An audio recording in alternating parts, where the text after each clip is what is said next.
बोल वृंदावन धाम की जय, बोल कृष्ण भगवान की जय, बोल जुगल जोड़ी सरकार की जय, बोल व्यास जी महाराज की जय।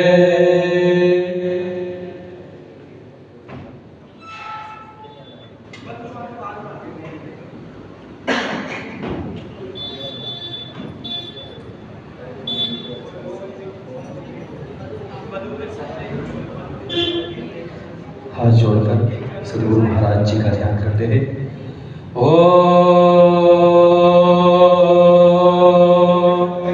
मंगलम भगवान विष्णु मंगलम गरुड़ध्वज मंगलम पुंडरीकाक्ष मंगलाय स्तनो हरिः। ओम ध्यानमूलं गुरुर्मूर्ति पूजामूलं गुरुर्पद मंत्रमूलं गुरुर्वाक्य मोक्षमूलं गुरुः कृपा। श्री सद्गुरुदेवताभ्यो नमो नमः। श्री सद्गुरुदेवाय नमः।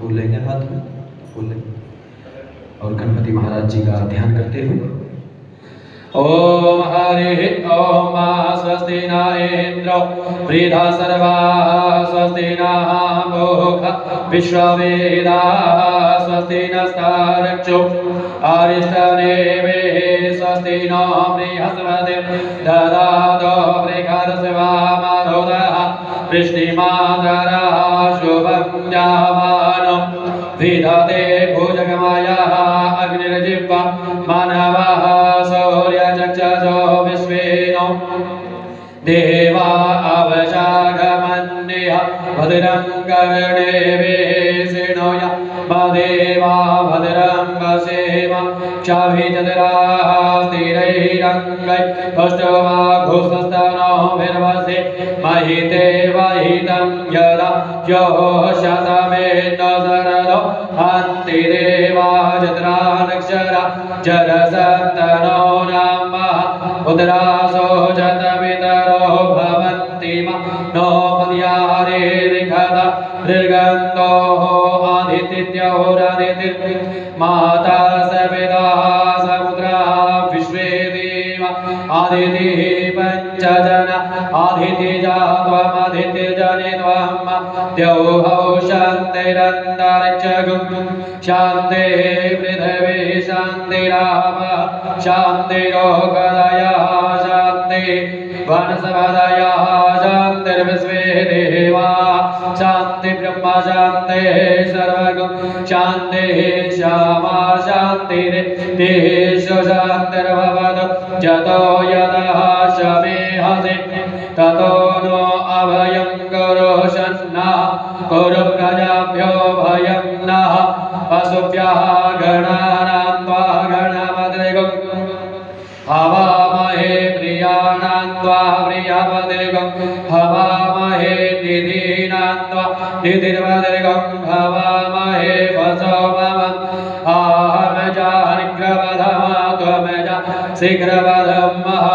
ओम समोक्षैकदन्तश्चैकविलोक्यजगणकः लम्बोदरश्च विक्तो च विघ्ननाशो विनायकः धूम्रकेतुर्गणाध्यक्षो बालचन्द्रो गजाननः द्वादशेति नामानि यवनजने यादवे विद्यारम्भे वाये च परमेशे निर्गमे तदा सङ्ग्रामे सङ्कटे चैव विघ्नस्य नायते वक्रतुण्डमहाकाय सूर्यकोटिसमप्रभा निर्विघ्नं कुरु मे देव सर्वकार्येषु सर्वदा सिद्धिबुद्धिसिद्धाय श्रीमन्महागणाधिपते नमो नमः। भागवत जी का ध्यान करते हैं। ओम यस्या स्मरणा व्याधेरत्वा मोरेण पाठे न वृद्ध्या न वाजां विद्या न भाग वेशा न प्रज्ञां देवी न शाख्या कृतयोगिवृन्दम्।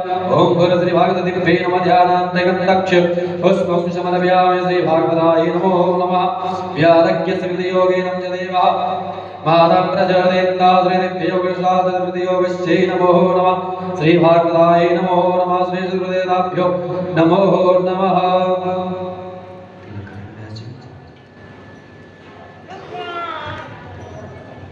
ओम कस्तूरितिलकं ललाटमण्डले वक्षस्थले कौस्तुभनासाग्रे वरमुक्तिकं करतले वेणुकरे कङ्कणं सर्वाङ्गे हरिचन्दनं शोललितं कण्ठे च भुक्तावलि।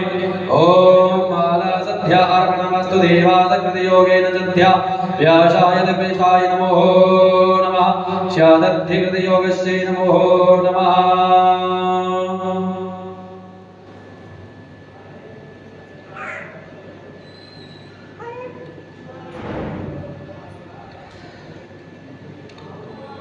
ओम यस्य जन्मादध्ये नमो नमः बोल व्यास जी महाराज की जय।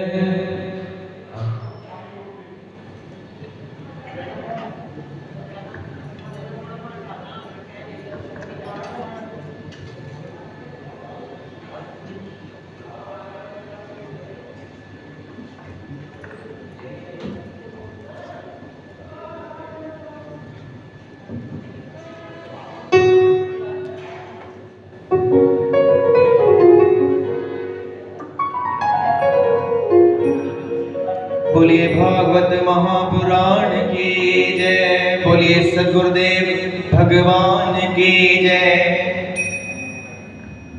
श्री भागवत भगवान की है आरती, पापियों को पाप से है तारती। श्री भागवत भगवान की है आरती, पापियों को पाप से है तारती। श्री भागवत भगवान की है आरती, पापियों को पाप से है तारती। श्री भागवत भगवान की है आरती, पापियों को पाप से है तारती। ये अमर ग्रंथ ये मुक्ति पंथ ये पंचम वेद निराला, नव ज्योति जगाने वाला। ये अमर ग्रंथ ये मुक्ति पंथ ये पंचम वेद निराला, नव ज्योति जलाने वाला।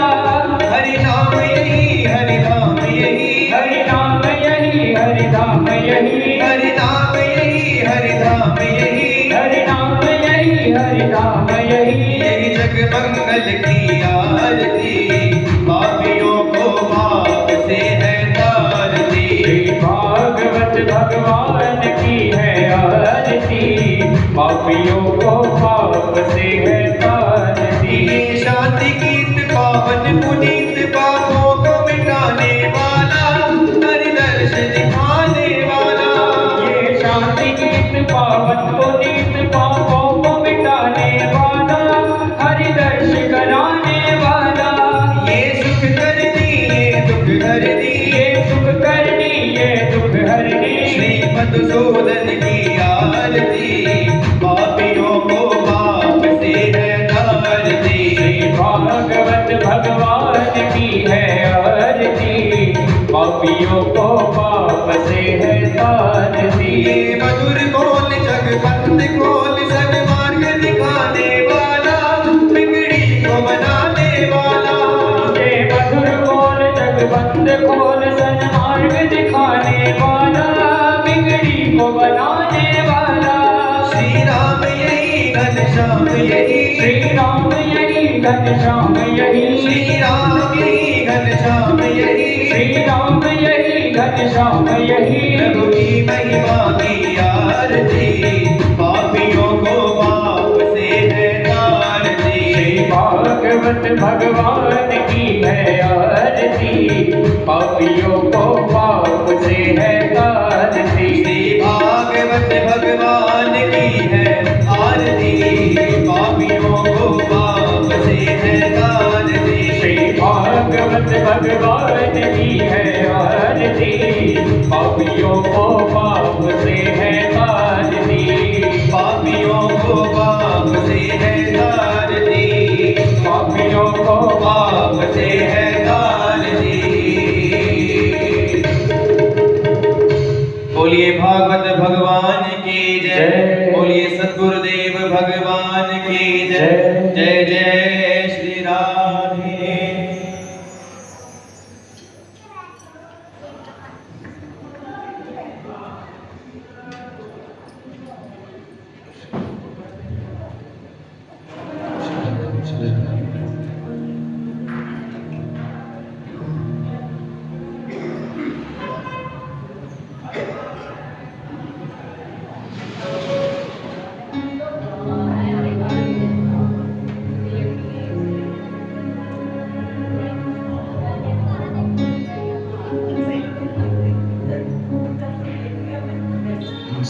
स्वस्ति श्री गणेशाय नमः।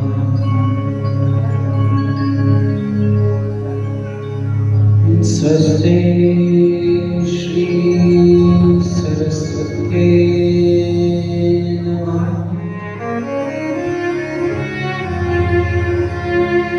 स्वस्ति श्री गुरुचरण कमलेभ्यो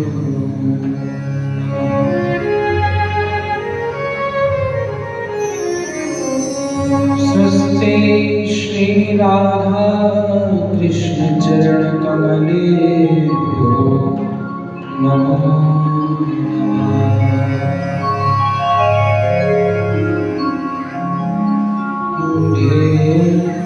सदा परिभवनमिष्टदोहम् तीर्थास्पदं चिदविरञ्चितं शरणं विद्यार्थिं प्रणतकालभवाधिकोतम् वन्दे महापुरुष ते चरणारविन्दम्।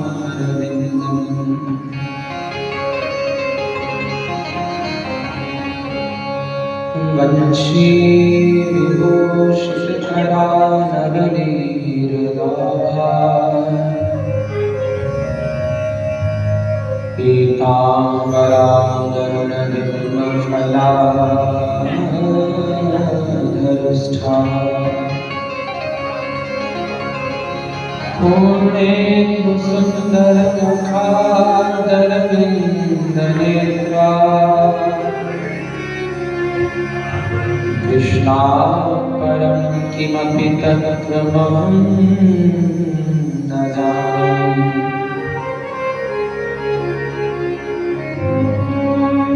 नारायणं नमस्कृत्यं नरं चैव नरोत्तमम् देवीं सरस्वतीं व्यासं ततो जयमुदीरये। अज्ञानतिमिरान्धश्च ज्ञानाञ्जनशलाकया चक्षुरुन्मीलितं येन तस्मै श्रीगुरुवे नमः। सीतानाथसमारम्भा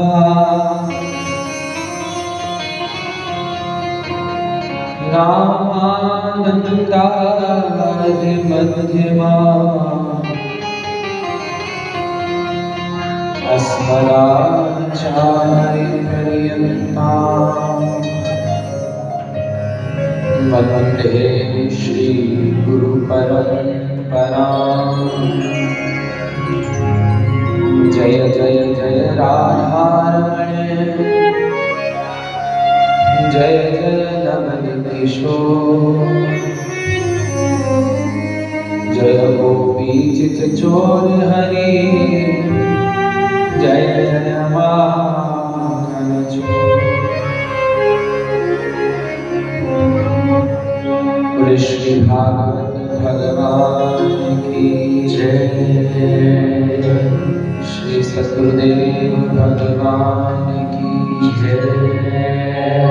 श्री व्यास जी महाराज की जय। श्री सुखदेव जी महाराज की जय।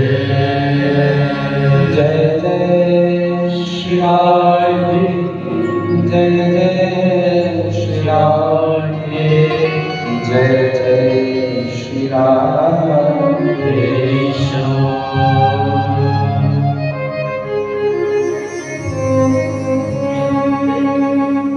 अकारण करुणा वंदनाय भक्तवांछा कल्पतरु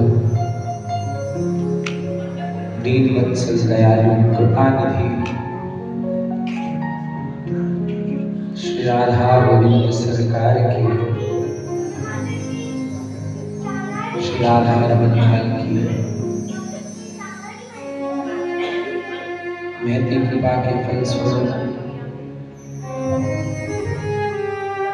हम सभी को श्रीमद् भागवत महापुराण का आश्रय लेकर के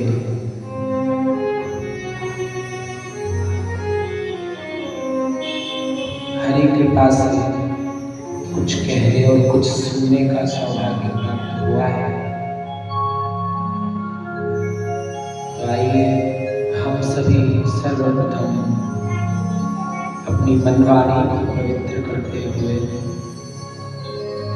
भगवान के मंगलमयी नाम का आश्रय लेंगे। सभी गाएं। श्री कृष्ण गोविंद हरे मुरारे, हे नाथ नारायण वासुदेव। श्री कृष्ण गोविंद हरे मुरारे, हे नाथ नारायण वासुदेव। श्री कृष्ण गोविंद हरे मुरारे, हे नाथ नारायण वासुदेव। श्री कृष्ण गोविंद हरे मुरारे, हे नाथ नारायण वासुदेव।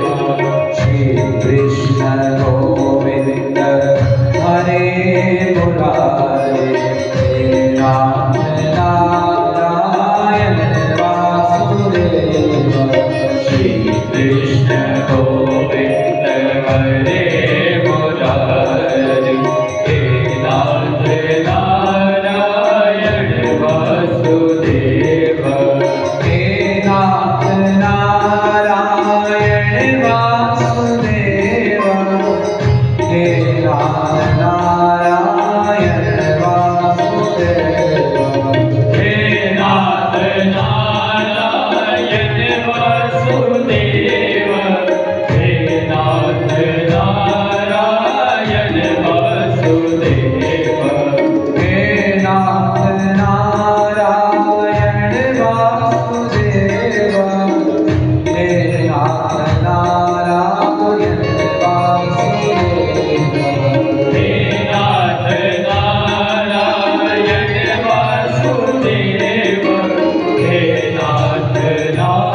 नारायण वासुदेव हे नाथ नारायण वासुदेव हे नाथ नारायण वासुदेव श्री कृष्ण गोविंद हरे मुरारी हे नाथ नारायण वासुदेव श्री कृष्ण गोविंद हरे मुरारी हे नाथ नारायण वासुदेव हे नाथ नारायण वासुदेव हे नाथ नारायण वासुदेव हे नाथ नारायण वासुदेव हे नाथ नारायण वासुदेव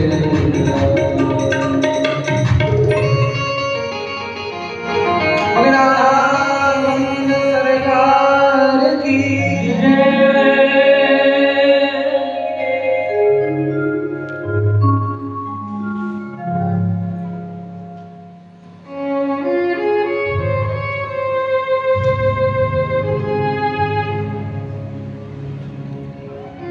श्री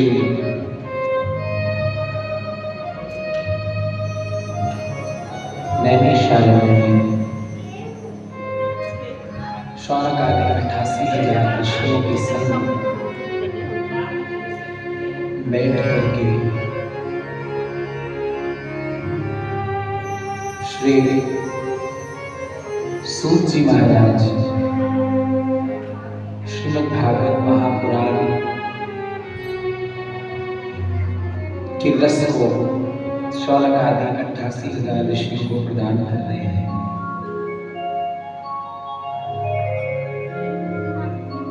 जिसमें हमने कल श्रीमद् भागवत के महात्मा का श्रवण किया।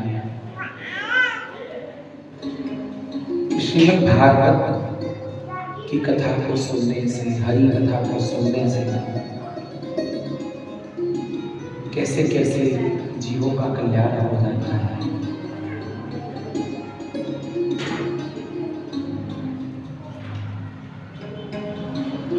श्री सूत जी महाराज आगे वर्णन करते हुए श्रीमद् भागवत जी में प्रवेश करते हैं।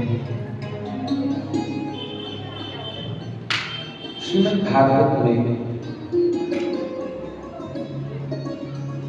ग्रंथ का प्रारंभ श्री व्यास जी महाराज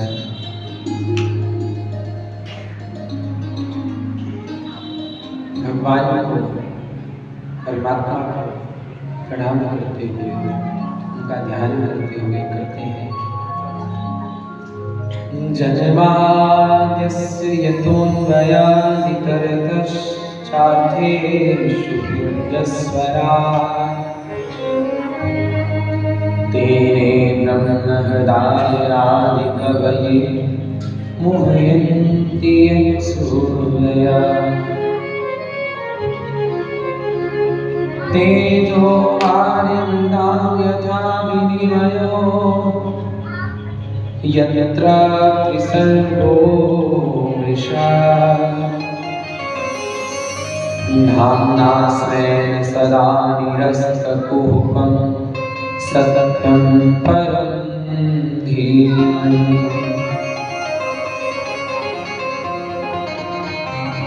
इसको प्रणाम किया।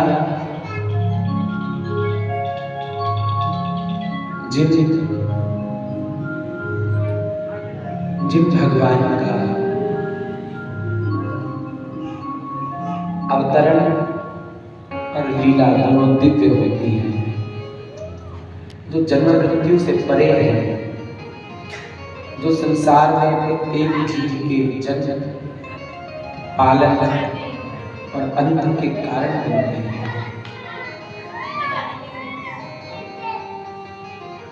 समस्त सृष्टि ब्रह्मा जी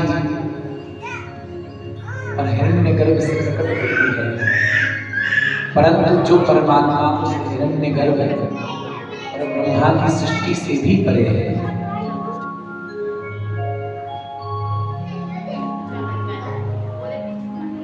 जो परमात्मा किसी भी प्रकार के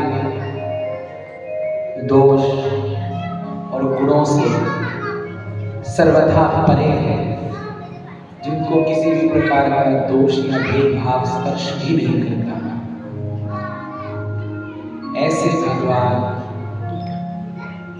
सत्य स्वरूप को हम बार बार प्रणाम करते हैं। किसी ने पूछ लिया कि सत्य कह करके क्यों पुकारा?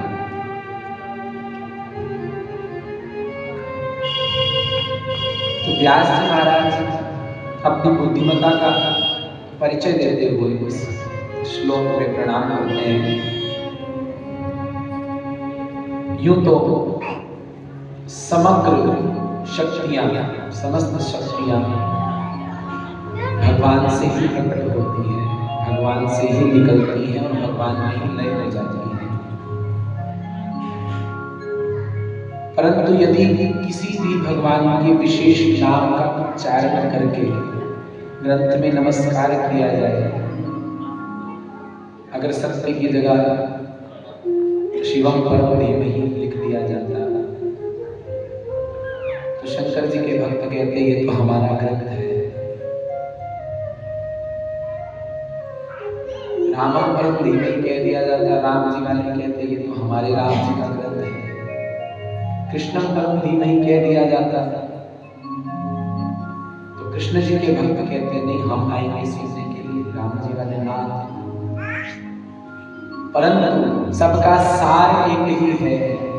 उस परमात्मा के विभिन्न विभिन्न रूपों में जितनी भी शक्तियां विद्यमान हैं, सबकी सब सत्य स्वरूप है। इसीलिए सत्य परम धीमहि, सत्य कह करके समग्र नामों को नमस्कार करते हुए श्री व्यास जी महाराज ग्रंथ में प्रवेश करते हैं।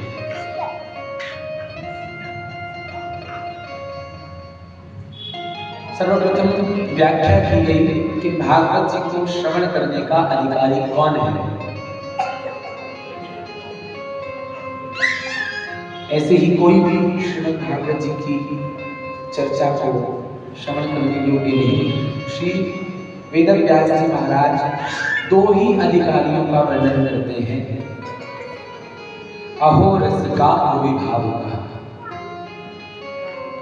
जो रसिक है और जो भावुक है। प्रश्न उठता है केवल रसिक और भावुक ही क्यों? क्या और कोई नहीं सुन सकता? अधिकारी तो दो ही हैं, बाकी तो कोई भी सुन नहीं रहा है।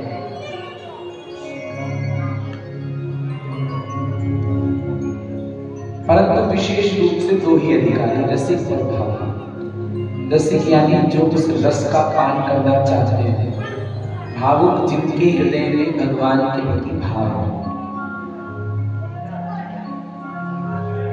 उदाहरण के लिए किसी व्यक्ति को किंचित मात्र भी भूख ना लगी हो और आप उसके सामने छप भोग रख दें और खाने के लिए कहें कि नहीं भैया तुम्हें तो खाना ही पड़ेगा, तो क्या वो खाएगा? क्योंकि उसका पेट पहले ही भरा हुआ है।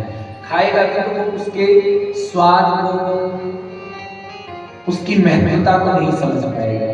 मन मार करके आपका मान रखने के लिए खा भी नहीं। परंतु दूसरी ओर रेगिस्तान में फंसा हुआ कोई प्यासा व्यक्ति, जिसका प्यास के मारे मुख चिपका जा रहा हो, गला सूख रहा हो, और उसको दूर कहीं पानी का कोई स्रोत नजर आ जाए,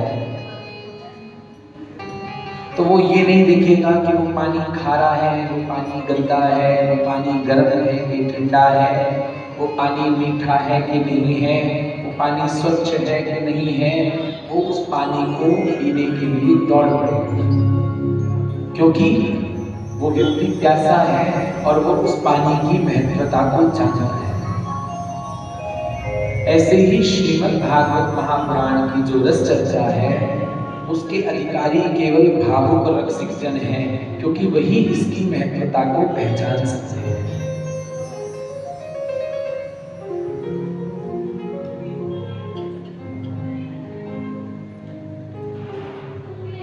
अच्छा तो महाराज, आपका जो ये ग्रंथ है तो इसको कैसे श्रवण किया जाए? व्यास जी कहते हैं वेद रूपी एक विशाल वृक्ष का परिपूर्ण पका हुआ फल श्रीमद् भागवत महापुराण है। अनेक अनेक ग्रंथ, कोई शाखा है, कोई पत्ते हैं, परंतु उन सबका रस मिलकर के समग्र जिस प्रकार एक वृक्ष का जड़ से लेकर के पत्तों तक का पोषण करने के बाद उस वृक्ष के रस स्वरूप में फल उत्पन्न होता है, ऐसे ही समग्र साधनों, समग्र शास्त्रों, समस्त वेदों का जो सार है, सार फल है, वो श्रीमद् भागवत महापुराण है।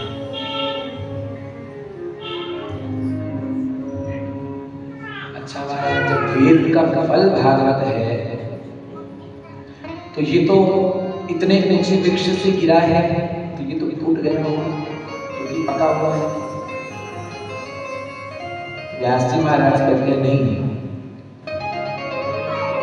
ये जो भागवत रूपी फल है ये सीधा नीचे नहीं आया, शाखा प्रति शाखा से टकराता हुआ नीचे आया।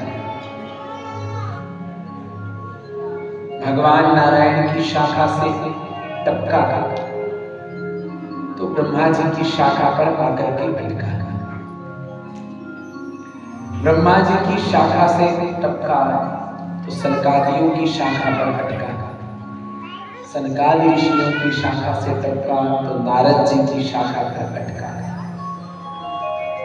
नारद जी की शाखा से टपका तो व्यास जी की शाखा पर अटका, और व्यास जी की शाखा से टपका तो श्री सुखदेव जी की शाखा पर अटका, और सुखदेव जी के माध्यम से परीक्षित आदि समग्र विश्व में, समग्र ब्रह्मांड में अनेक अनेक रसिक भाव भक्तों तक ये फल पहुंचा जाता है।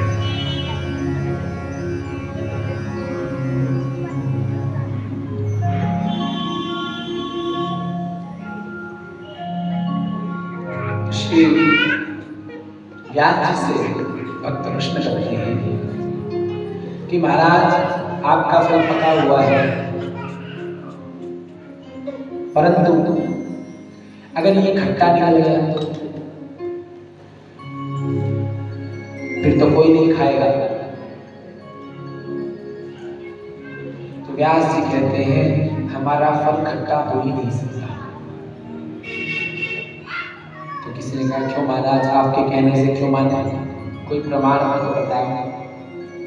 तो कहा संसार में किसी भी वृक्ष पर कोई फल लगा हो और उस फल पर तोता चोंच मार दे तो ये मान्यता है कि वो फल पका हुआ है, मीठा था। तो श्रीमद् भागवत महापुराण रूपी फल में एक तोते ने चोंच मारी है। किस तोते ने? सुखदेव जैसे परमहंस रूपी तोते ने इस ग्रंथ में चोंच मारी है, तो ये मीठा ही है। महाराज आपका फल खाएं तो फल में छिलका पहले कुछ ना कुछ फेंकने योग्य होता है। व्यास कहते हैं नहीं, इस फल को खाना नहीं है, इस फल को पीना है, क्योंकि इस फल में केवल और केवल रस है, फेंकने योग्य कोई वस्तु नहीं है। तो कहा कौन सा रस? तो बताया कि परमात्मा को रस स्वरूप कहा जाता है, रसो वैसा। और उसी परमात्मा की दिव्य दिव्य लीलाओं रूपी रस इस ग्रंथ के अंदर विद्यमान है। तो ये ग्रंथ अत्यंत मीठा और पान करने योग्य है, परंतु पान कैसे किया जाए? इस ग्रंथ का पान मुख से नहीं, इस ग्रंथ का पान कर्णरंध्रों से किया जाता है, कानों से किया जाता है। संसार का कोई भी रस मुख से ग्रहण किया जाता है, हाथ से दिया जाता है, परंतु भागवत महापुराण रूपी ग्रंथ इस फल का जो रस है, इसका जो प्रदान है वो मुख से किया जाता है और पान कानों से किया जाता है। मानो ठाकुर जी ने कि कान में भी दोना दिए ही इसलिए हैं कि इस दोने में भगवान के नाम का रस ले लेकर के पीते जाओ।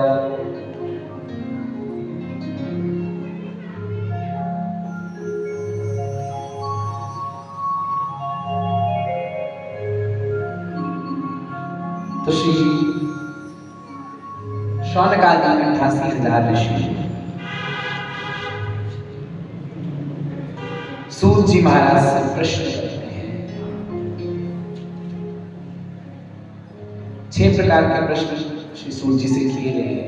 इन्हीं 6 प्रश्नों पर समग्र भाग निर्धारित है। पहला प्रश्न,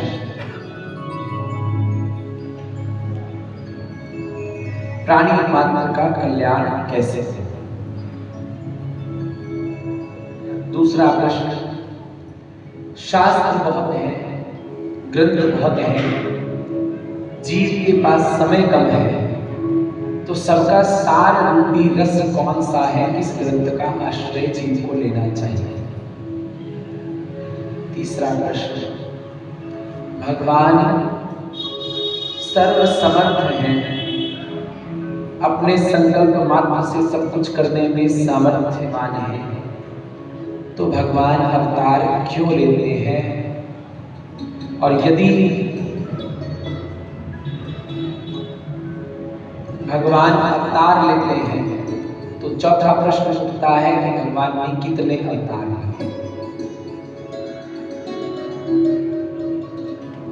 5वां प्रश्न,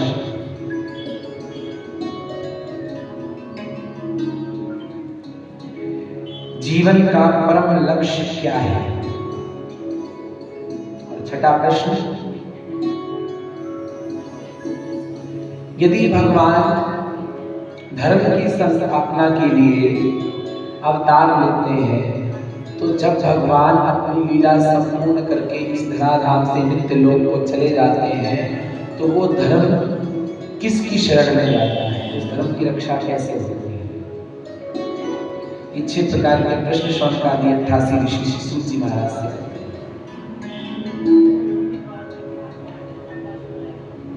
तब श्री सूत जी महाराज को ध्यान आता है कि मैं तो कथा सुनाने के लिए बैठ गया, मैंने अभी तक अपने गुरु की वंदना नहीं की। तो श्री सूत जी महाराज अपने गुरु परमहंस महामुनि श्री सुखदेव जी महाराज की वंदना करते हैं। यम प्रवजन्तमनपेतमपेतकृत्यं द्वैपायनो यः कातर आजुहाव पुत्रेति तन्मयतया करवोऽभिनेदुः तं सर्वभूतहृदयं मुनिमानतोऽस्मि। जो जन्म लेते ही परिव्राजक हो गए, पीछे पीछे जिनके पिता पुत्र पुत्र कह करके भाग रहे हैं, परंतु उन्होंने पीछे मुड़ करके नहीं देखा, जन्म लेते ही तपस्या करते। ऐसे महामुनि श्री सुखदेव जी महाराज के चरणों में हम बार बार प्रणाम करते हैं। तो ऋषियों ने पूछा, महाराज सुखदेव जी का जन्म कैसे हुआ और ये कौन थे?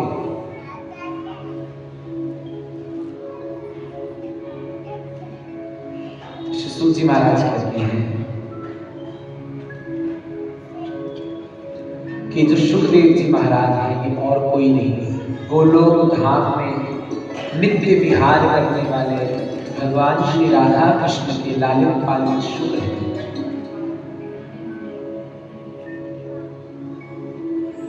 गोलोक धाम में सुखदेव जी का कार्य क्या है?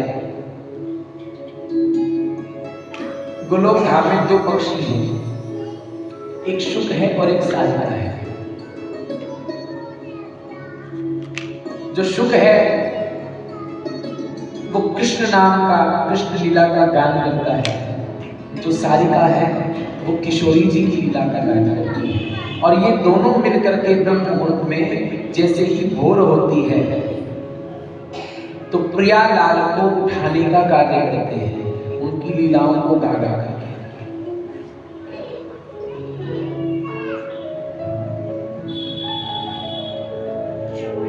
अब जब शुकदेव जी श्री राधा जी की गोद में जाकर के बैठते हैं तो राधा जी उनको श्री कृष्ण नाम सिखाता है। कृष्ण कृष्ण बोल शुक कृष्ण कृष्ण बोल कृष्ण कृष्ण बोल शुक कृष्ण कृष्ण बोल कृष्ण कृष्ण बोल शुक कृष्ण कृष्ण बोल कृष्ण कृष्ण बोल शुक कृष्ण कृष्ण बोल कृष्ण कृष्ण बोल शुक कृष्ण कृष्ण बोल कृष्ण कृष्ण बोल शुक कृष्ण कृष्ण बोल कृष्ण कृष्ण बोल शुक कृष्ण कृष्ण बोल कृष्ण कृष्ण बोल शुक कृष्ण कृष्ण बोल कृष्ण कृष्ण बोल शुक कृष्ण कृष्ण बोल कृष्ण कृष्ण बोल शुक कृष्ण कृष्ण बोल कृष्ण कृष्ण बोल शुक कृष्ण कृष्ण बोल कृष्ण कृष्ण बोल शुक कृष्ण कृष्ण बोल अब ये शुक कृष्ण कृष्ण कृष्ण कृष्ण गा करके राधा रानी को बताते हैं। और जब यही शुक ठाकुर जी की गोद में जाकर के बैठते हैं तो ठाकुर जी अलग नाम सिखाते हैं। राधा राधा बोल शुक राधा राधा बोल राधा राधा बोल शुक राधा राधा बोल राधा राधा बोल शुक राधा राधा बोल राधा राधा बोल शुक राधा राधा बोल राधा राधा बोल शुक राधा राधा बोल राधा राधा बोल शुक राधा राधा बोल राधा राधा बोल शुक राधा राधा बोल राधा राधा बोल शुक राधा राधा बोल राधा राधा बोल शुक राधा राधा बोल राधा राधा बोल शुक राधा राधा बोल राधा राधा बोल शुक राधा राधा बोल राधा राधा बोल शुक राधा राधा तो श्री सुखदेव जी महाराज गोलोक धाम में राधा कृष्ण बोल बोल करके प्रियालाल को बुझाते हैं। एक दिन संसार वासियों की ओर देख करके प्रिया जी सोचने लगे और ठाकुर जी से कहती हैं कि हे लाल जी, संसार में लोग बड़े पथभ्रष्ट हो रहे हैं, जीव का कल्याण कैसे हो? तो क्यों ना आप कुछ ऐसी लीला करें कि आपकी लीलाओं का विस्तार इस संसार में हो जाए, आपकी नाम चर्चा, आपके नाम को संसार में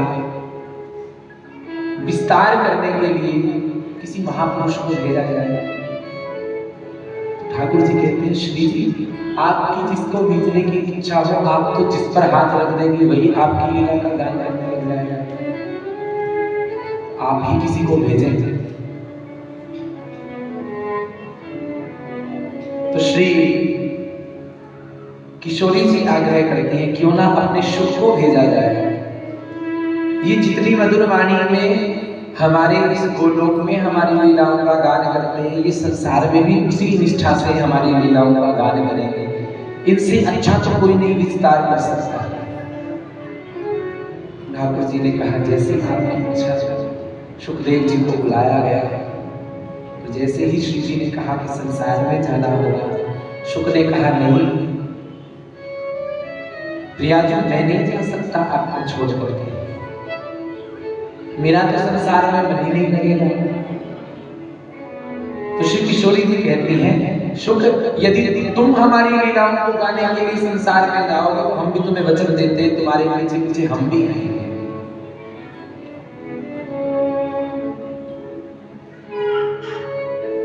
तो श्री सुखदेव जी महाराज आज्ञा को स्वीकार कर लेते हैं। इधर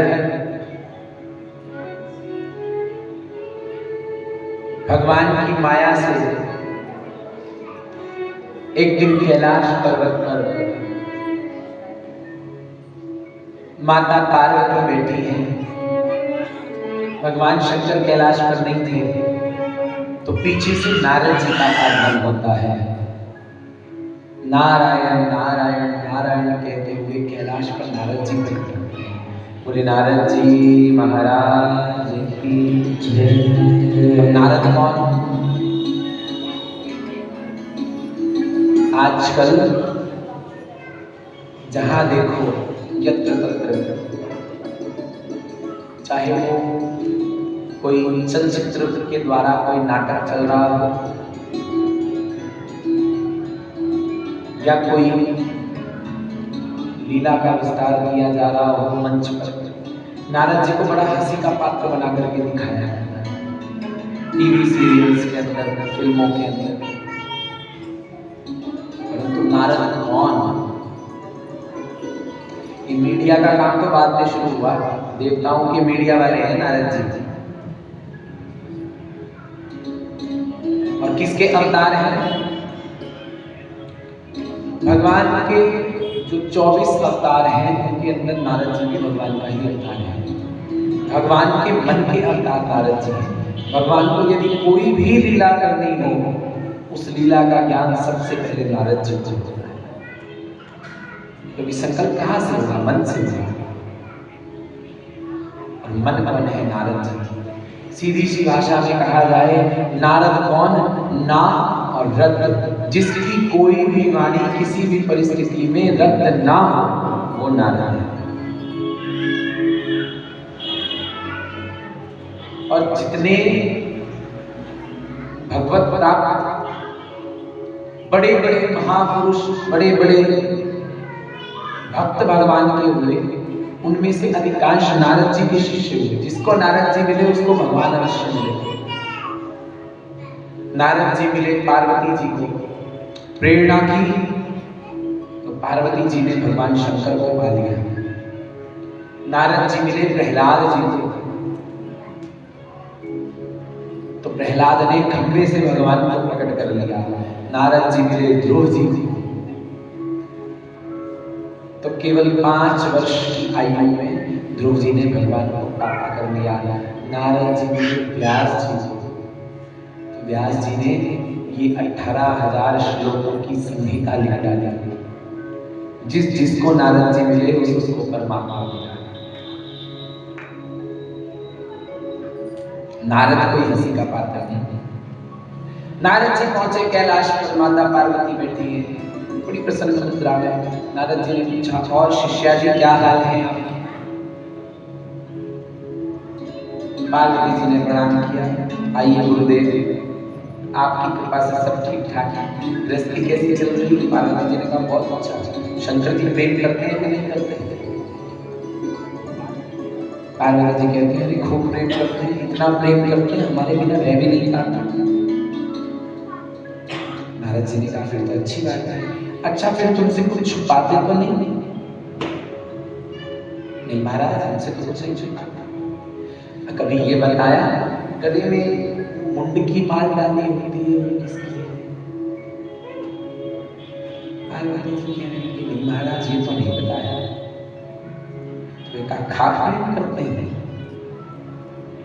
जिस वस्तु को हमेशा हृदय से लगा करके रखते हैं वही वस्तु का नहीं बताया, खा प्रेम करते हैं। पार्वती जी ने कहा, ओ फिर तो ठीक है महाराज, आने दो, आज खेल लेंगे।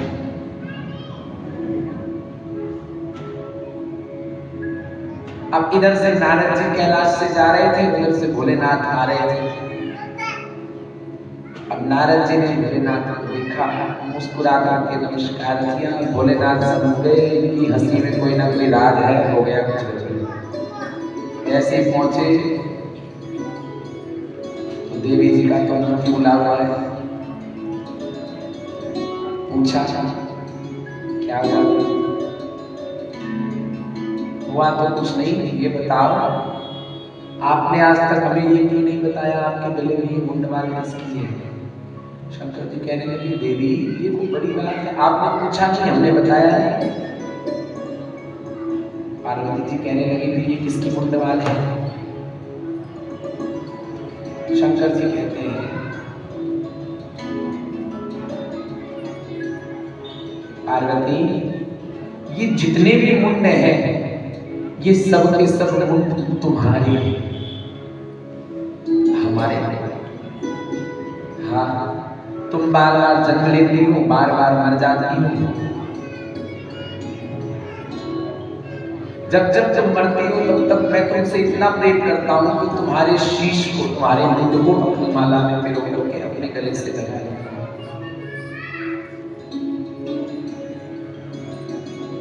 अच्छा महाराज, अब तो फिर आप इस बहुत बड़े कपटी निकले। मुंडमाल की तो बात छोटी सी थी, मैं मर जाती हूँ आप नहीं मरते। भोलेनाथ कहने लगे नहीं देवी, हम नहीं मरते। तो कहा क्यों? आपने ऐसी कौन सी दवाई की है जो आप नहीं मरते? मैं मर जाता हूँ, हमें भी पिलाओ। भगवान भोलेनाथ कहते हैं कि देवी मैंने अमर कथा का पान किया है, आपने किया है तो हमें भी कराओ। तो भगवान भोलेनाथ कहते हैं देवी ऐसे ही अमर कथा का दान नहीं किया जाता, स्थान और पात्र देख करके अमर कथा का दान किया जाता है। तो पार्वती जी कहते हैं वो हमें भी अमर कथा सुनाएगा। तब शंकर जी पार्वती जी को लेकर के चलते हैं कहाँ? अमरनाथ की गुफा।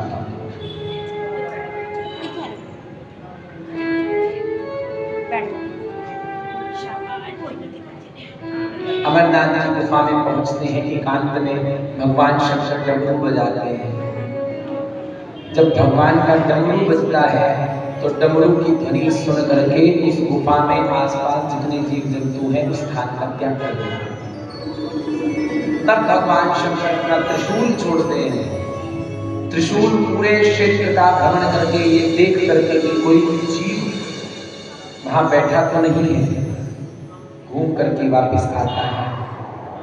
तो सब तो चले गए, परंतु शुक सारिका बैठे हुए थे, उनका एक अंडा था, शावक था। वो शुक सारिका तो उड़ गए, उनका वो अंडा वहां रह गया, परंतु त्रिशूल के तेज से उस अंडे वो अंडा नष्ट हो गया, गल गया। अब उसमें जीव नहीं बचा था। तब भगवान शंकर पार्वती जी से कहते हैं कि देवी सावधान होकर के सुनना, हम जब भगवान की कथा सुनाते हैं तो हमारी समाधि लग जाती है, तो तुम पुकारी बैठते रहना, करते रहना।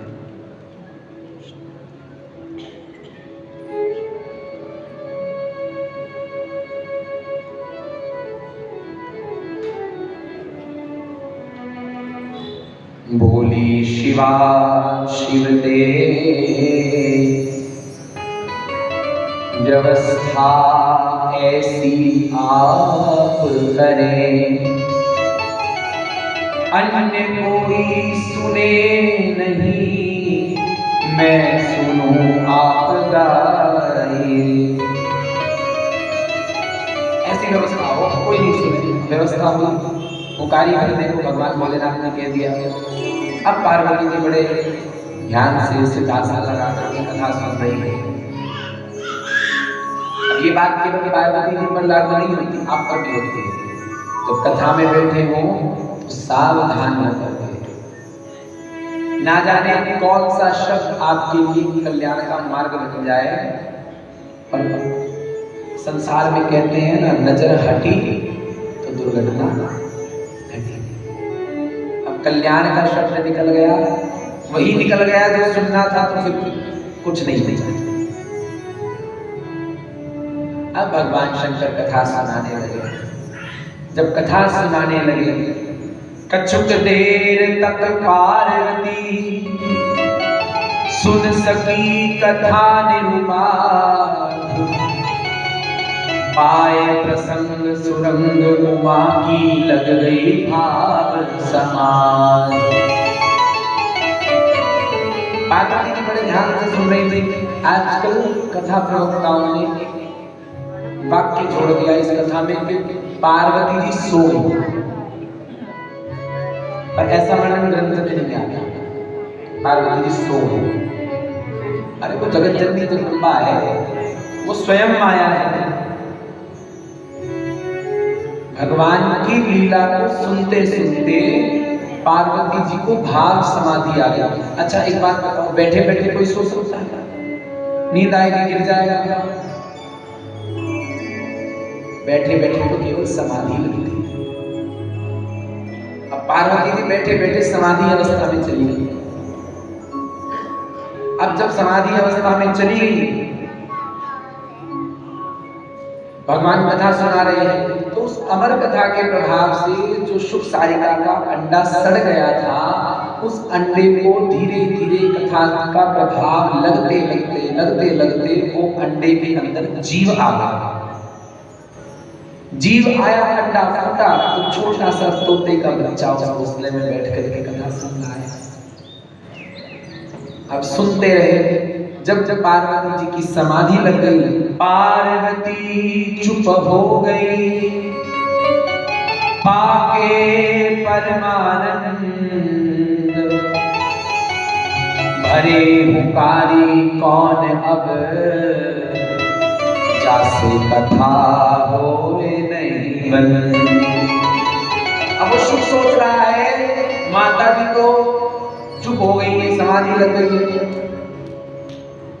अब हुकारी अगर बंद हो गई तो कथा बंद हो जाएगी।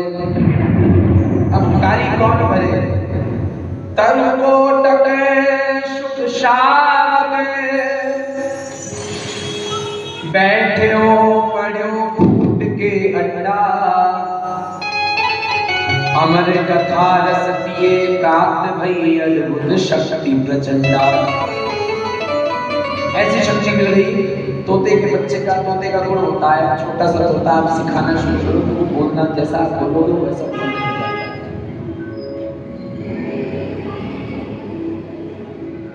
अब इससे हमें भी एक संदेश मिलता है। संसार में हर वस्तु, हमें भगवान हर वस्तु को बना करके कुछ ना कुछ ज्ञान देते हैं। दत्तात्रेय जी ने 24 गुरु बनाए। 24 गुरु का मतलब ये नहीं कि गुरु बदलते हैं, दीक्षा गुरु एक ही, शिक्षा गुरु 24 बनाया। हर किसी से शिक्षा एक दोहा बड़ा प्रसिद्ध है हमारी रामानंद संप्रदाय के अनंत श्री गुरुभूषित परम पूज्य श्री जगत गुरु मनुदास जी महाराज का। अजगर करे न चारी, पंछी करे न काम, दास मनु का कह गए सबके दाता राम। हर जीव से शिक्षा ली, अजगर से शिक्षा ली। अजगर पड़ा रहता है, एक बार खा लिया पड़ गया, कुछ काम इधर से उधर, कोई मेहनत नहीं करता। पक्षियों से शिक्षा ली, ये किसी के यहाँ जाकर भी नौकरी नहीं करते, परंतु भगवान फिर भी इनका पालन पोषण करते हैं। मधुमक्खी से शिक्षा ली, मधुमक्खी को गुरु बनाया। देखा मधुमक्खी अलग अलग पुष्पों पर बैठ करके उनका रस लेकर के आती है और बूंद बूंद जोड़ करके अपने छज्जे में शहद बनाती है। और शहद बनाती है, जब शहद खूब परिपूर्ण बन जाता है कुछ समय बाद कोई आता है और यत्न करके कोई धुआं लगा करके किसी ना किसी प्रकार से उस शहद के छत्ते को तोड़ करके ले जाता है। मधुमक्खी देखती रह जाती है, सारी जिंदगी लगा लेती है शहद बनाने में, अंत में उसको कोई और ले जाता है। ऐसे ही जीव संसार में अपनी समग्र जीवन में एक एक बूंद बूंद करके धन वैभव का संचय करता रहता है, वस्तुओं का संचय करता रहता है। अंत में यमराज आता है, जीव को ले जाता है, सब यहीं धरा रह जाता है। उस संपत्ति का भोग कोई और करने लग जाता है।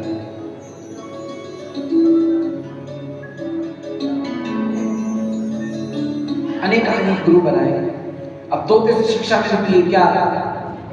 बूढ़ा तोता राम राम नहीं रटता। संसार में लोग कहते हैं भजन करेंगे बुढ़ापे में, कब करेंगे? बुढ़ापे में। अरे भैया कोई एग्रीमेंट करवा के आए हो कि हाँ बुढ़ापे तक जीना ही है, या कोई आरसी बनवा के आए हो इतने साल के लिए रह गए हैं, जो पता है पहले से नहीं इतने साल तक रहेंगे, 2 साल बच्चे का आता हम भजन कर लेंगे, नहीं ना।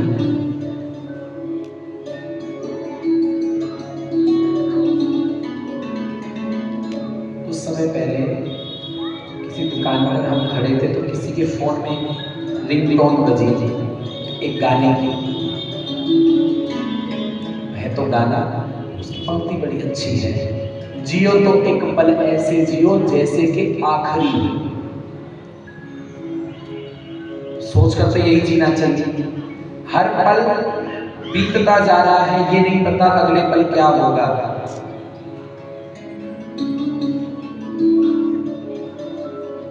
आप छोड़ो, हम भी नहीं लिखवा के आए,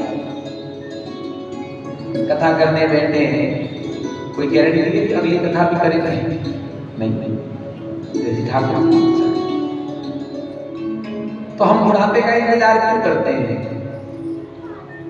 आंख में लगेगा जाला, नाक से बहेगा नाला, बीमारी से पड़ेगा पाला भरी जिंदगी। बुढ़ापे में आंखों के अंदर हल्का सा झिल्ली सी बन जाए, डॉक्टर कहेगा मोतिया हो गए, ऑपरेशन खराब, बीमार हो जाएंगे, मंचे पर बैठ करके, चारपाई पर बैठ करके ही मलमूत्र का त्याग करेंगे, नाक से मल निकलता रहेगा, खांसी आती रहेगी, घर वाले निकाल करके चारपाई बाहर दरवाजे पर लगा देंगे, बहू कहेंगे सारा दिन खांसता रहता है, वो तेरे नाक में दर्द कर दिया। कोई बिल्ला निकलता है जैसे, हाथ कांपने लगेंगे, माला उठाओगे माला गिर जाएगी, दांत टूट जाएंगे, राम तो निकलेगा नहीं, खाली हवा निकलेगी। हाँ? कई शब्द ऐसे हैं जिनको बोलने के लिए हमारी जो जीवा है वो दांत के पास ऊपर तालू में लगती है, तब स्वर निकलता है। दांत ही नहीं रहेंगे, जीभ के ऊपर कोई अंकुश ही नहीं है, फिर तो हवा ही निकलेगी।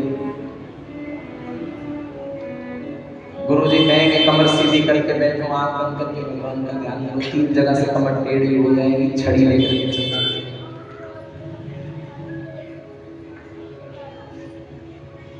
तो बुढ़ापे का इंतजार क्यों करना?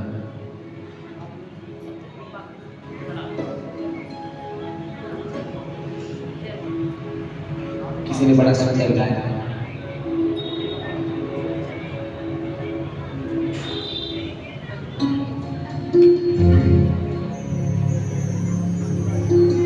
स्वार्थ का सारा ये संसार है, सच्चा साथी तो सिरजनहार है। स्वार्थ का सारा ये संसार है, सच्चा साथी तो सिरजनहार है। स्वार्थ का सारा ये संसार है, सच्चा साथी तो सिरजनहार है।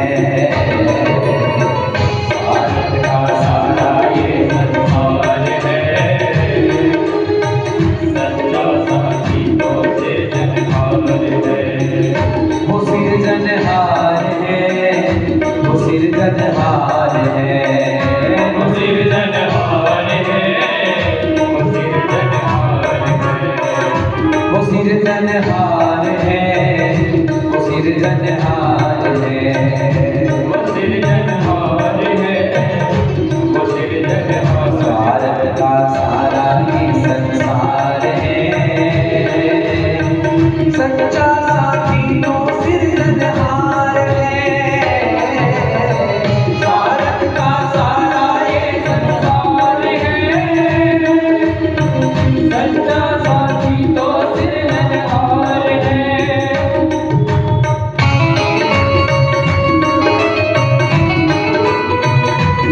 राधा गोविंद सरकार की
रात कमाए तो खुद को पाए जिनको खिलाए तो उनको जराना तुझसे प्यार है सच्चा साथी तो फिर जनहार है उनको जराना तुझसे प्यार है सच्चा साथी तो फिर जनहार है। क्यों प्यार नहीं? आप कहोगे नहीं हमारा परिवार तो बड़ा प्यार करता है, पर वही परिवार वाले हैं जब इस शरीर से परमात्मा का अंश निकल जाता है तो बड़ी मुश्किल से एक दिन भी रखने को कोई तैयार नहीं होता, इसे ले जाओ जल्दी जल्दी।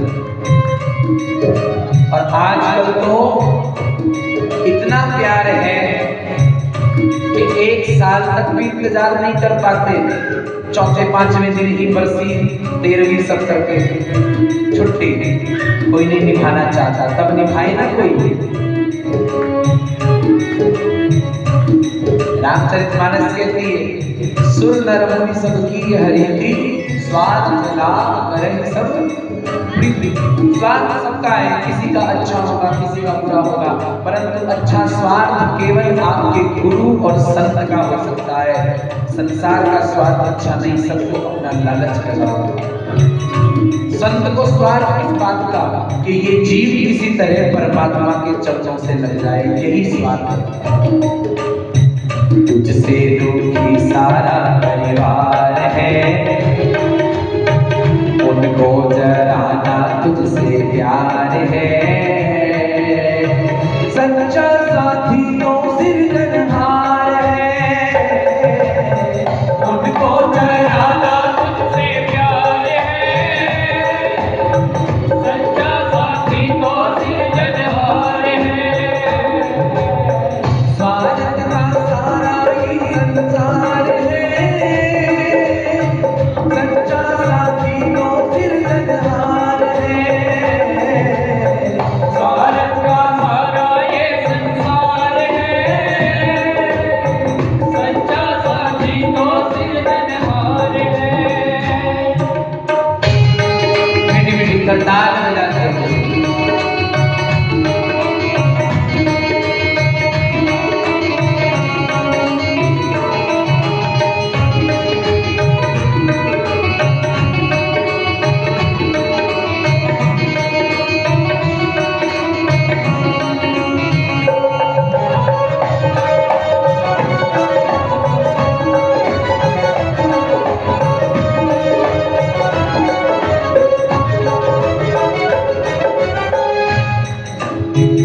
फिर क्या होगा? वृद्धावस्था जब तेरी आएगी बेटे बहुओं को शक्ल न पाएगी। वृद्धावस्था जब तेरी आएगी बेटे बहुओं को शक्ल न पाएगी। वृद्धावस्था जब तेरी आएगी बेटे बहुओं को शक्ल न आएगी। वृद्धावस्था जब तेरी आएगी बेटे बहुओं को शक्ल न आएगी। बहुएं कहेंगी पिताजी को माताजी को वृद्धाश्रम छोड़ा, आप सेवा नहीं होगी। तुझसे दुखी सारा परिवार है। एक समय पर घर का बुजुर्ग ज्यादा बीमार हो जाए, चारपाई से लग जाए, ज्यादा सेवा करनी पड़े, तो परिवार वाले भी कहते हैं हे भगवान अब इनको ज्यादा कष्ट मत दो, बुला कहते हैं तुझसे दुखी सारा परिवार है सच्चा साथी तो सिरजनहार है। तुझसे दुखी सारा परिवार है सच्चा साथी तो सिरजनहार है। स्वार्थ का सारा ये संसार है सच्चा साथी तो सिरजनहार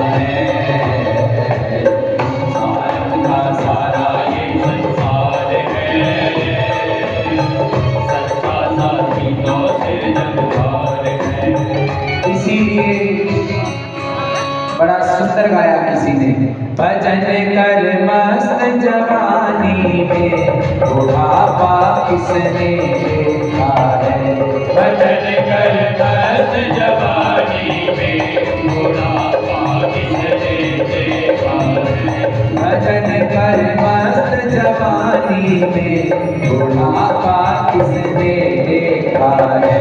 भजन कर मस्त जवानी में बुढ़ापा किसने देखा है। बुढ़ापे में अंधे हो जाओगे, बुढ़ापे में अंधे हो जाओगे।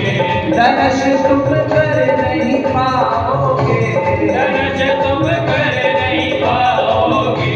दर्श कर दर्श कर दर्श कर मस्त जवानी में बुढ़ापा किसने देखा है। दर्श कर मस्त जवानी में बुढ़ापा किसने देखा है। ओ भजन कर मस्त जवानी में बुढ़ापा किसने देखा है।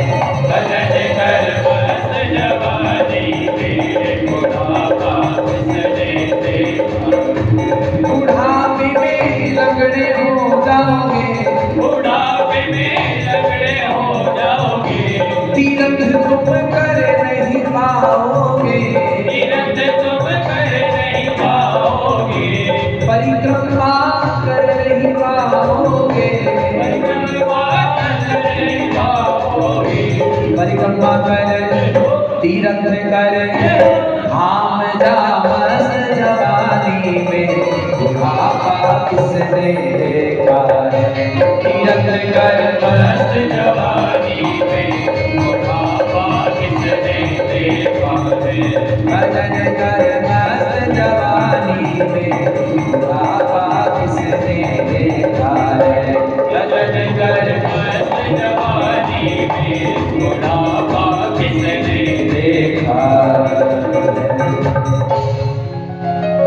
स्वार्थ का सारा ये संसार है और सच्चा साथी तो सृजनहार है। अंत में साथ वही देता है। इसीलिए तोता सिखाता है, बचपन से तोते को रटाना शुरू करो। मिठू बोल रहा तब बुढ़ापे में बोलना शुरू करता है। कोई कहे पला पलाया बड़ा तोता जंगल से पकड़ना है, जितना मर्जी सिखाते हो नहीं सीखेगा। ऐसे ही श्री सुखदेव जी महाराज तोते के रूप में बैठे हैं एक वृक्ष की कोटर में।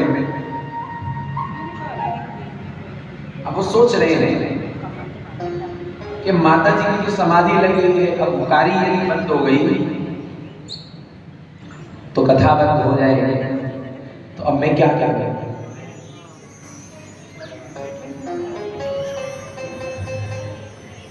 तो सुखदेव जी ने हुकारी बहनी शुरू करी करना शुरू किया। और किस आवाज में? तोता जैसा सुनता है वैसा ही बोलता है। पार्वती जी की आवाज सुन रहे थे इतनी देर से, पार्वती जी की आवाज का अभ्यास हो गया, अब उसी आवाज में कर रहे हैं। अब इधर शंकर जी कथा सुना रहे हैं।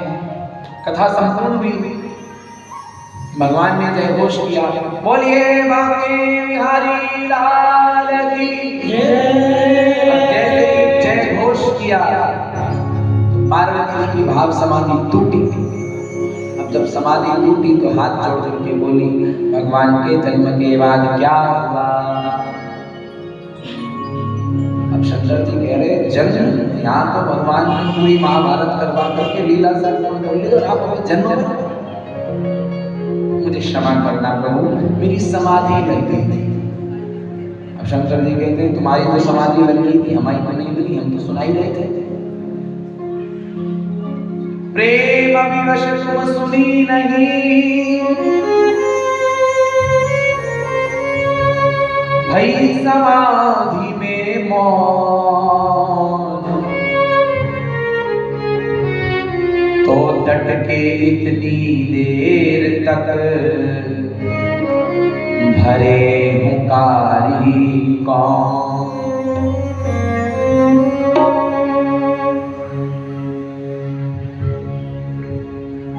शंकर जी पूछते हैं आप चुप थी तो हंकारी कौन मिल रहा था?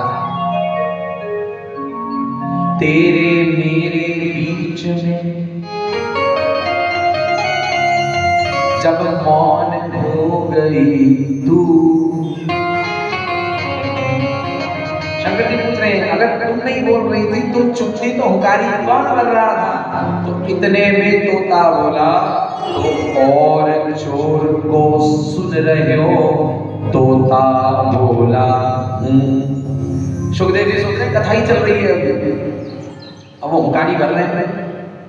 इधर से शंकर जी ने पूछा तो तोता ऊपर से बोला, सुखदेव जी बोले अब जैसे ही की आवाज आई तो शंकर जी ने देखा वो यहाँ बैठा है चोर। ऊपर दृष्टि गई वृक्ष पर, तोता एक निहार्यो, दंडित करण हेतु शिव दौड़े, झट त्रिशूल कर धार्यो। त्रिशूल लेकर के भगवान शंकर मारने को दौड़े, आगे आगे तोता पीछे पीछे, शंकर जी आगे आगे तोता पीछे पीछे शंकर। अब दौड़ते दौड़ते दौड़ते दौड़ते कहाँ पहुंचे? बद्रीनाथ के पास, व्यास जी की गुफा है।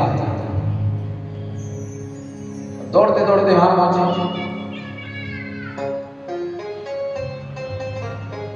जब पहुंचे तो व्यास जी की जो पत्नी है विप्टा देवी, अब वो नहा करके आई थी, अपने बाल पोंछ रही थी। इतने में उन्हें जम्हाई आई। जब जम्हाई आई मुख खुला तो छोटा सा तोता जम्हाई के मुख से दिव्य रूप से मुख से घुसा और गर्भ में जाकर के आराम से बैठ गया। अब शंकर जी त्रिशूल लेकर के मारने को आ रहे हैं, व्यास जी की दुनिया में जाने लगे। जब जाने लगे तो व्यास जी ने देखा वो सामने से त्रिशूल लेकर के स्वयं बुद्ध भाव में बोले। व्यास जी ने चर्चा कर वो महाराज धन्य हुए हम आप आए। शंकर जी कहने लगे अरे पांव छोड़ो, तुम्हारी दुनिया में हमारा चोर घुसा है। व्यास जी कहने लगे महाराज आपका चोर? कैसा चोर? आपके पास है क्या? आप तो कैलाश पर शमशान में रहते हो, आपके पास है क्या?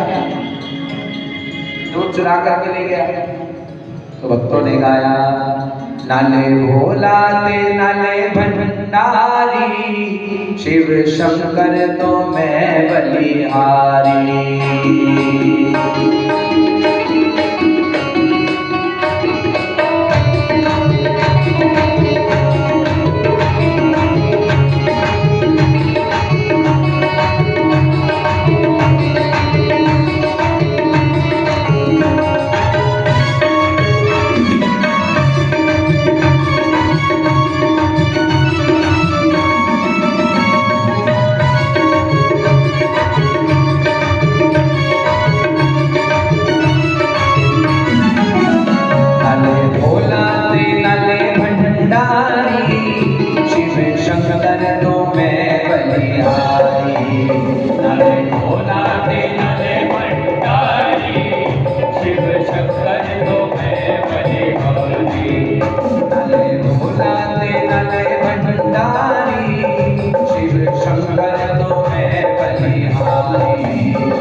जिसका खुल्लम खुल्ला है खाता, जिसका खुल्लम खुल्ला है खाता, जिसका खुल्लम खुल्ला खाता, जिसका खुल्लम खुल्ला खाता। ना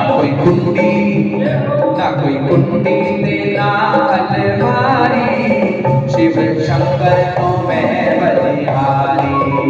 ना कोई कुंडी देना अलमारी, शिव शंकर को मैं बलिहारी। व्यास जी कहने लगे आपके पास तो कुछ है ही नहीं, चुरा करके भागे। शंकर जी कहते नहीं नहीं, चोरी हुई है। क्या चुराया? अमर कथा चुराई, चोरी से अमर कथा सुनी है। व्यास जी कहने लगे फिर आप क्या करोगे अगर मिल गया तो? शंकर जी कहने लगे मैं उसको मृत्यु दंड दूंगा। व्यास जी ने हाथ जोड़े, महाराज आप सच में ही भूल गए, अमर कथा सुनने से क्या होगा? शंकर जी ने कहा जीव अमर हो जाता है, तो उसने अमर कथा सुनी है तो आप कैसे मानोगे? अब शंकर जी थोड़ा शांत हुए। शंकर जी ने कहा महाराज लगता है भगवान की कृपा है, भगवान की इच्छा ऐसी है। अब शंकर जी अपने कैलाश की तरफ प्रस्थान करते हैं। भागत भागत वेद व्यास के आश्रम तोता आयो, व्यास पत्नी के मुख मार्ग से गर्भाशय माही समा। अंतर्मुख हो भोले बाबा, लीजे तनक विचारी। कैसे सुनता तोता जो ये होता ना अधिकारी। अंतर्मुख हो भोले बाबा, ध्यान भली विधि लाए। गोलोक धाम के तोता शुक्र, प्रभु भूतल माही पठाए। बोले दास ने समझ लिया ये और कोई नहीं कि गोलोक धाम से आया हुआ तोता है, भगवान की मर्जी है, भगवान शंकर चलते। अब जैसे चले इधर से वो सुखदेव जी अंदर ही बैठे बैठे जिस कथा को सुना है उस कथा का स्मरण कर रहे हैं, चिंतन कर रहे हैं। चिंतन करते करते करते करते एक दिन व्यास जी के मुख में आया। 12 वर्ष बीत गए, व्यास जी के मुख में आया। व्यास जी कहने लगे अरे बेटा अंदर ही बैठ करके कथा गाते रहोगे या बाहर ही आओगे? तो अंदर से सुखदेव जी बोले हैं हूँ मैं तो बाहर नहीं तात आऊंगा, गर्भ में रह के हरि गुण गाऊंगा।